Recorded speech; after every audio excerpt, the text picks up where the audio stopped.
शरीयत के नाम पर मौलाना काम पर। उबैदुल्लाह लिखते हैं कि जब शरीयत और अस्तित्व पर हमला होता है तो जनता की अदालत में जाना जरूरी हो जाता है। क्या देश की कानून व्यवस्था से ऊपर इस्लाम है? आजमी ये कहते हैं कि बंगाल जैसे राज्यों के शिक्षा संस्थानों में मासूम मुस्लिम बच्चों पर वंदे मातरम गाने का दबाव बनाया जा रहा है। नमस्कार, आप देख रहे हैं एजेंडा विद मीनाक्षी। शरीयत के नाम पर मौलाना काम पर। आज ये विषय लेने के पीछे खास मकसद है और एजेंडा ये है, एक सवाल है जो मैं आप सभी के सामने रखना चाहती हूं। सवाल ये कि क्या संविधान से ऊपर धर्म है? क्या देश की कानून व्यवस्था से ऊपर इस्लाम है? क्या देश की प्रजातंत्र से ऊपर, जनतंत्र से ऊपर, लोकतंत्र से ऊपर क्या शरीयत का तंत्र है? ये सवाल मैं इसलिए पूछ रही हूं क्योंकि जिस तरीके से इस देश में एक माहौल बनाने की कोशिश हो रही है और एक खास वर्ग को भरमाने की, उनके अंदर भ्रम पैदा करने की, उन्हें बरगलाने की कोशिश हो रही है, उन्हें सड़क पर लाने की कोशिश हो रही है, इसलिए मैं ये सवाल पूछ रही हूं। All India Muslim personal law board के उपाध्यक्ष हैं उबैदुल्लाह आजमी, जिन्होंने बोर्ड को ही यानी कि all India Muslim personal law board के अध्यक्ष को एक लेटर लिखा है और उस लेटर में उन्होंने जो मुद्दे उठाए हैं वो परेशान करने वाले हैं। वो परेशान मुसलमानों को करने वाले नहीं हैं, वो परेशान देश के संविधान को करने वाले हैं, इसके कानून को करने वाले हैं और ये सवाल उठाने वाले हैं कि क्या वाकई ये देश संविधान से चलेगा या शरीयत से चलेगा। इस सवाल को वो उठाने वाले हैं।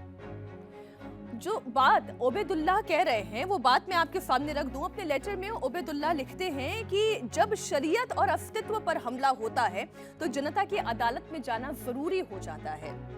सड़कों पर दिखाई देने वाली एकता का सरकारों पर सीधा असर पड़ता है।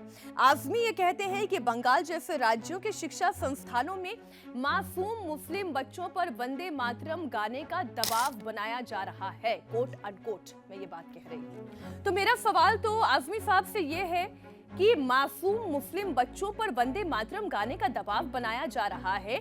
अगर वंदे मातरम को पश्चिम बंगाल की सरकार, शुभेंदु सरकार मदरसों में अनिवार्य कर देते हैं तो क्या ये बच्चों की मासूमियत को छीन लेगा या फिर उनके अंदर राष्ट्रवाद, एकतावाद की भावना को और ज्यादा प्रबल करेगा, मजबूत करेगा? हमने पिछले कुछ सालों में देखा कि कैसे मदरसों में पढ़ने वाले मासूम बच्चों को उनकी कट्टरता की वजह से बरगलाकर आतंक के रास्ते पर ले जाया जाता है। क्या वंदे मातरम गाने से कट्टरता खत्म नहीं होती? क्या राष्ट्रवाद की भावना जागृत नहीं होती? क्या देश एक सूत्र में नहीं पिरोया जाता जब बात वंदे मातरम की होती है? क्योंकि वंदे मातरम का अर्थ किसी भगवान की पूजा करना नहीं है, बल्कि वंदे मातरम का अर्थ ये है वो मातृभूमि जहां पर आपने जन्म लिया, जहां पर आपका परिवार फल फूल रहा है, जहां पर रोजी रोटी आप कमा रहे हैं, जहां पर आप खुदा, अल्लाह, गॉड ऑलमाइटी, ईश्वर की उपासना कर रहे हैं, चाहे आप किसी भी धर्म से आते हो। पूरब से लेकर पश्चिम तक, उत्तर से लेकर दक्षिण तक, कश्मीर से लेकर कन्याकुमारी तक, राजस्थान, गुजरात से लेकर अरुणाचल प्रदेश तक, सिक्किम तक, ये जो हमारे भारत भूमि है, जिस सीमा रेखा के अंदर ये गुथी हुई है, इसी राष्ट्र की वंदना करने की भावना इस वंदे मातरम गीत में है। लेकिन आपको इस बात की आपत्ति है कि इससे तो आपका शरीयत खतरे में आ जाएगा, इसमें आपका एकेश्वरवाद खतरे में आ जाएगा, इसमें आप जिन खुदा की पूजा करते हैं, जिनकी आप इबादत करते हैं, क्या वाकई में उसकी इबादत खतरे में आ जाएगी? मैं ये सवाल आपसे पूछना चाहती हूँ और मैं उदाहरण के तौर पर अपना एग्जाम्पल आपके सामने रखना चाहती हूँ। मैं धर्म से हिंदू हूं, मेरी पूजा पद्धति सनातनी है और इसमें मुझे कोई शंका नहीं है और ना ही मेरे दर्शकों को कोई शंका है। लेकिन मेरी पूरी जो शिक्षा हुई है वो एक क्रिश्चियन कैथोलिक स्कूल में हुई है, प्रोटेस्टेंट स्कूल में हुई है, आधी प्रोटेस्टेंट में और आधी कैथोलिक स्कूल में हुई है, जहां per hour father in heaven, hollowed B Dai name, Dai kingdom come, thy will be done, इस तरीके की प्रार्थनाओं को हमसे बुलवाया जाता था। क्यों? क्योंकि उस स्कूल की पद्धति में ये चीजें शामिल थी। तो क्या मैं क्रिश्चियन बन गई? क्या मैं अपने धर्म से विमुख हो गई? क्या अब मैं सनातनी नहीं रही? क्या मैंने हाथ में कलावा बांधना बंद कर दिया? क्या मैंने आरती उतारनी बंद कर दी? नहीं। क्यों? क्योंकि मेरी आस्था अपनी जगह है और देश की वंदना अपनी जगह है। जिस स्कूल में मैं पढ़ रही थी वहां के प्रोसेस में था कि वहां पर आप क्रिश्चियनिटी में जो प्रार्थनाएं की जाती हैं आप उनको दोहराते हैं, भले ही आप किसी भी धर्म से क्यों ना आते। और मेरे साथ पढ़ने वाले बहुत से बच्चे मुसलमान थे, बहुत से बच्चे हिंदू थे, सिख भी थे और ईसाई भी थे। तो आस्था बिल्कुल निजी विषय है, लेकिन अगर मदरसों में वंदे मातरम को गाना अनिवार्य कर दिया जाता है, अगर राष्ट्रगान आप गाते हैं तो ये आपके राष्ट्रवाद की भावना को मजबूत करता है। लेकिन आपको तो भेद पैदा करना है, आपको तो लोगों के मन में शंका पैदा करनी है, आपको तो सड़क पर शाहीन बाग बनाना है। और मैं ये क्यों बात कह रही हूं, जब आप ये कहते हैं कि सड़कों पर दिखाई देने वाली एकता का सरकारों पर सीधा असर पड़ता है, तो मेरे मन में एक सवाल पैदा होता है कि क्या आप एक बार फिर से शाहीन बाग बनाने की कोशिश कर रहे हैं? और सवाल इसलिए कि अगर वंदे मातरम गाना अनिवार्य किया गया है तो एक कॉन्स्टिट्यूशनल डिसीजन है। अगर यूसीसी लागू किया गया है, यानी कि यूनिफॉर्म सिविल कोड अगर लागू किया गया है, तो ये एक कॉन्स्टिट्यूशनल डिसीजन है जो संविधान ने कहा है। हमारे देश की आजादी के बाद जब बाबा साहेब भीमराव अंबेडकर ने संविधान की रचना की अपने साथियों के साथ मिलकर, तो उन्होंने एक ऐसे यूनिफॉर्म सिविल कोड की बात की जहां पर कोई हिंदू हो, मुस्लिम हो, सिख हो, ईसाई हो, जैन हो, पारसी हो, वो किसी भी धर्म का पालन करने वाला ही व्यक्ति क्यों ना हो, उन सब के लिए, इस समाज में रहने के लिए, इस समाज में कानून के नजर में बराबरी से सबको देखा जाएगा। आपको इस बात से आपत्ति है? आप शरीयत को संविधान के ऊपर मानकर चलते हैं। वो आगे कहते हैं कि यूसीसी लाने की पूरी तैयारी हो रही है पूरे देश में, ये हमारी शरीयत पर सीधा हमला है।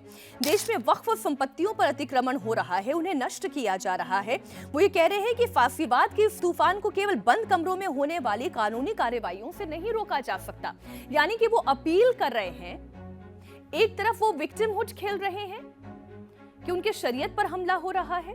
यही खेल उन्होंने तब भी खेला था जब सीएए लाया जा रहा था, यही खेल उन्होंने तब भी खेला था जब ट्रिपल तलाक के खिलाफ सरकार कानून लेकर आई थी। यही विक्टिमहुड का खेल एक बार फिर से वो खेलने की कोशिश कर रहे हैं। और विक्टिमहुड के साथ साथ आप एनआरकी लाने की बात कर रहे हैं।